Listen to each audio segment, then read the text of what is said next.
Welcome back. Movie में आज हम देखेंगे जब एक लड़की अपने पेरेंट्स की बात नहीं मानती तो इसका अंजाम क्या होता है। मूवी के स्टार्टिंग में हमें जेसिका को दिखाया जाता है जो अपने पेरेंट्स से बचकर पार्टी में आई हुई होती है और अपने दोस्तों के साथ एंजॉय कर रही होती है। इसके दोस्त जबरदस्ती इसे ड्रिंक पिला देते हैं। तभी एक लड़का जेसिका से मिलने आता है मगर जेसिका उसे इग्नोर कर देती है। जेसिका अब घर के लिए लेट हो रही होती है इसलिए वो पार्टी से अकेली ही निकल जाती है मगर बहुत लेट होने की वजह से उसे टैक्सी या कैब कुछ भी नहीं मिलता जिसकी वजह से वो और भी लेट हो जाती है। इसलिए मजबूरी में जेसिका को लिफ्ट मांगनी पड़ती है। फिर एक गाड़ी आकर रुकती है और अब हमें उसके पेरेंट्स को दिखाया जाता है जो बहुत ही ज्यादा परेशान हो रहे थे। उसके डैड बाहर आके देखते हैं कोई गाड़ी वाला उसे ड्रॉप करके जा रहा होता है। जेसिका अपने कपड़ों को उतार कर घर के पावर बॉक्स में रख देती है और जब जेसिका घर के अंदर आती है तो उसके डैड उसे अपने पास बुलाते हैं और पूछते हैं वो अब तक कहाँ थी। जिस पर जेसिका अपने डैड से झूठ बोलती है कि वो अपने फ्रेंड के घर पढ़ाई करने गई थी लेकिन घर देर से आने पर उसके डैड उससे बहुत गुस्सा थे और उसके झूठ बोलने पर और भी गुस्सा हो जाते हैं और अब उसे पैंट उतारने को कहते हैं। उन्हें लगा पैंट के नीचे उसने शॉर्ट्स पहना है। फिर उसकी मॉम को बाहर चेक करने के लिए भेजते हैं और उसकी मॉम को वो शॉर्ट मिल जाती है जिसे वो कार में छिपा देती है। जेसिका अपने डैड का ये बिहेवियर देखकर बहुत हैरान हो जाती है और वो रोने लगती है और उसे घर से देर से आने की सजा देते हैं। वो कैंची से उसकी पैंट और टी शर्ट को फाड़ देते हैं। इसके बाद वो उसे घर से बाहर खड़ा कर देते हैं और जेसिका से कहते हैं तुम यहाँ सुबह 5 बजे से पहले हिलना नहीं। इस पर जेसिका अपने डैड को थैंक्स कहती है और उसकी आंखों में आंसू होते हैं। जेसिका के डैड को उसकी बहुत फिक्र थी इसलिए वो खिड़की से उस पर पूरी रात नजर रखते हैं। क्योंकि जेसिका के डैड एक पुलिस ऑफिसर थे इसलिए वो चाहते थे उनकी बेटी भी उन्हीं की तरह डिसिप्लिन में रहे और टाइम की कीमत समझे। मगर जेसिका को ये सब पसंद नहीं था। अब जेसिका सड़कों पर खड़ी होती है और बैठकर पत्थर से पेंटिंग बनाने लगती है। अब दूसरे दिन उसके डैड उसके पास जाते हैं और उसे एक टास्क देते हैं। उसका टास्क ये होता है अगले 1 मिनट में उसे बेड और तकिए के ऊपर कवर चढ़ाना है। मगर जेसिका को ये सब पसंद नहीं था। जानबूझकर अपना हाथ काट लेती है। अब ये देखकर उसके डैड उसको मॉम के पास जाने को कहते हैं। उसकी मॉम उसके हाथों में पट्टी लगा देती है। कल रात की वजह से जेसिका का मूड काफी खराब होता है इसलिए उसके मूड को ठीक करने के लिए जेसिका की मॉम उसे और उसकी छोटी बहन को लेकर लेक पर लेकर जाती है जहाँ पर ये तीनों बहुत ज्यादा एंजॉय करते हैं। यहाँ से वापस घर जाते वक्त जेसिका गाड़ी ड्राइव कर रही होती है तभी रास्ते में पत्थर पड़े होते हैं। तब इनकी मॉम गाड़ी से उतरकर जेसिका को गाइड करने लगती हैं। तभी अचानक जेसिका का पैर ब्रेक से हटकर एस्केलेटर पर पड़ जाता है जिसकी वजह से गाड़ी उसकी मॉम के ऊपर चढ़ जाती है। जेसिका और उसकी छोटी बहन जल्दी से अपनी मॉम को हॉस्पिटल लेकर जाती हैं। तभी एक पुलिस ऑफिसर आता है जो जेसिका के फादर का फ्रेंड होता है। वो जेसिका के पास आकर बताता है कि तुम्हारी मॉम कोमा में है और उनके कोमा में से वापस आने के बहुत कम चांस हैं। तभी जेसिका अपनी मॉम को देखने जाती है और उनको देखकर काफी गिल्ट फील करती है। जेसिका की मॉम के कोमा में जाने की वजह से उसके डैड काफी ज्यादा दुखी थे और दोनों का ध्यान रखने के लिए वो उन्हें अपनी बहन के घर भेज देते हैं। जेसिका अपनी बहन को संभालती है और उसका अच्छे से ख्याल रखती है। फिर भी उसके मॉम का एक्सीडेंट उसकी वजह से हुआ था इसलिए वो गिल्ट में जी रही थी। एक दिन वो अपने डैड से कहती है वो उसे पनिश करें जिस पर उसके डैड कहते हैं नहीं, उनकी मॉम को ठीक होने के बाद वो तय करेंगी कि उसे क्या सजा मिलनी चाहिए। तब तक उसे इंतजार करना होगा। जेसिका अपने आप से ज्यादा नाराज थी और कहीं न कहीं अपने डैड से भी क्योंकि वो इन सब का जिम्मेदार उसे ही मानते थे। इसलिए वो तय करती है वो खुद को सजा देगी। वो वॉशरूम में जाती है और अपने पैंट को फाड़ देती है। इसके बाद वो रोड पर जाती है और गाड़ियों से लिफ्ट मांगने लगती है लेकिन कोई भी उसे लिफ्ट देने के लिए तैयार नहीं होता। फिर कुछ देर बाद एक कार आकर रुकती है जिसमें 4 लड़के होते हैं और जेसिका को लिफ्ट दे देते हैं और जेसिका को पीछे अपने बीच में बैठा लेते हैं और यहाँ से निकल जाते हैं। इसके बाद वो उसका नाम पूछते हैं। उनको वो अपना नाम केरल बताती है। इसके बाद वो अंताक्षरी खेलने लगते हैं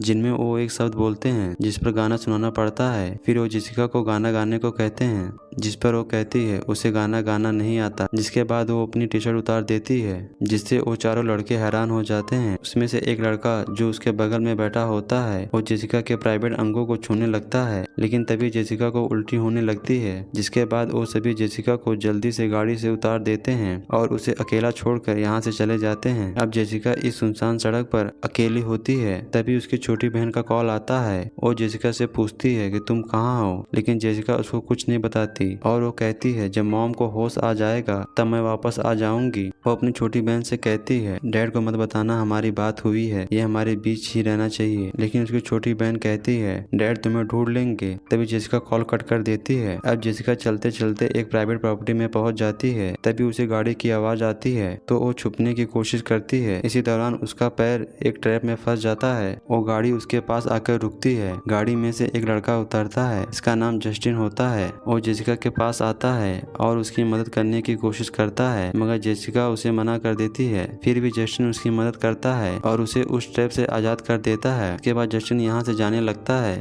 और वो जेसिका को भी अपनी गाड़ी में बैठा लेता है और जेसिका को फार्म हाउस पर लेके आता है। फार्म हाउस पर उसके जस्टिन उसके शूज को चिपकाने की कोशिश करता है। तब जस्टिन उससे पूछता है कि तुम्हारा क्या नाम है, जिसपे जेसिका उसे बताती है कि मेरा नाम केरल है। जेसिका कहती है क्या मुझे यहाँ पे कोई काम मिल सकता है, जिसपे जस्टिन उसे मना कर देता है क्योंकि यहाँ पर मेहनत वाला काम करना पड़ता है और वो सोचता है ये लड़कियों के बस का काम नहीं है। जिस पर जेसिका कहती है वो कर सकती है। वो उसके हाथ से लाइटर ले लेती है और लाइटर जलाकर उसके ऊपर अपना हाथ रख लेती है और काउंट करना शुरू कर देती है। असल में वो ये बताना चाहती है कि वो मेहनत करने से नहीं डरती। जस्टिन उसे रोक लेता है और उसके हाथों पे दवा लगाता है। फिर वो उसे फार्मिंग का कुछ काम सिखाता है और एक दिन जस्टिन कुछ काम से फार्म हाउस से बाहर चला जाता है। तब जेसिका फ्रीजर रूम में जाती है जहाँ पर जस्टिन का दोस्त डेन रहता है। वो उसे इंटीमेट होने के लिए कहती है। इंटीमेट होते वक्त वो उसे फिजिकल टॉर्चर करे, यानी वो चाहती थी वो उसे पनिश करे, पर डेन उसे मना कर देता है और वो कहता है वो ऐसा नहीं कर सकता। जेसिका उसको फोर्स करती है पर डेन उसे धक्का देता है और बाहर चला जाता है और जेसिका अपने आप को रूम में लॉक कर लेती है। उस रूम में टेम्परेचर काफी कम था जिस वजह से उसकी हालत काफी ज्यादा खराब होने लगती है। पर तभी वहाँ पर जस्टिन आ जाता है और उसे बाहर चलने को कहता है, लेकिन जेसिका उसे मना कर देती है और कहती है मैं यहीं रहूंगी। जिसके बाद जस्टिन भी अपने कपड़े उतार देता है और कहता है मैं भी यहीं रहूंगा, हम दोनों यहीं जम जाएंगे। इसके बाद जेसिका मान जाती है। वो उसे लेकर अपने घर आ जाता है। इसके बाद जस्टिन उसके लिए गाना प्ले करता है। फिर ये दोनों करीब आ जाते हैं। अगले सीन में जेसिका के डैड को दिखाया जाता है जो बहुत ज्यादा परेशान होते हैं क्योंकि उनकी वाइफ कोमा में है और उनकी बेटी गायब है। उनके डैड का दिमाग काम नहीं कर रहा होता है, उन्हें काफी गुस्सा आ रहा होता है। इसके बाद जस्टिन और जेसिका बात कर रहे होते हैं। तभी जस्टिन बताता है उसके दादा आर्मी में थे, उनका जेसिका के डैड के साथ रिश्ता भी है। ये सब जानने के बाद जेसिका यहाँ नहीं रुक सकती क्योंकि उसे लगता है उसके डैड उसे यहाँ ढूंढ लेंगे। इसलिए वो सुबह होने से पहले वो जस्टिन को बिना बताए यहाँ से निकल जाती है। जेसिका के डैड को उसकी छोटी बहन से पता चलता है कि जेसिका खुद को पनिश करने निकली है। तब उसके डैड अपनी बेटी को ढूंढने निकलते हैं। जेसिका एक आदमी से लिफ्ट मांगती है। ये आदमी भी उसी फॉर्म में काम करता है। वो आदमी जेसिका के साथ फ्लर्ट करने की कोशिश करता है। जेसिका भी उसके साथ इंटीमेट होने के लिए तैयार हो जाती है। फिर वो अपने फोन को ऑन करके अपने पॉकेट में रख लेती है, जिससे उसके डैड को पता चल जाता है कि जेसिका के साथ कुछ गलत हो रहा है। जेसिका उस आदमी से कहती है वो उसे हर्ट करे और फिजिकली टॉर्चर करे। वो आदमी उसके काफी करीब आ जाता है। तभी जेसिका के डैड उसके फोन को ट्रैक करते हुए वहाँ तक पहुँच जाते हैं। सायरन की आवाज सुनकर वो आदमी डर जाता है और वो यहाँ से भाग जाता है। जेसिका के डैड जेसिका के पास जाते हैं। जेसिका अपने डैड से बहुत ज्यादा गुस्सा थी और गुस्से में गलत कदम उठाने वाली थी। अब उसके डैड उसे गले से लगा लेते हैं और उससे माफी मांगते हैं। अब अगले सीन में जेसिका हॉस्पिटल में अपनी मॉम का ख्याल रखती है। इसी के साथ ये कहानी खत्म हो जाती है।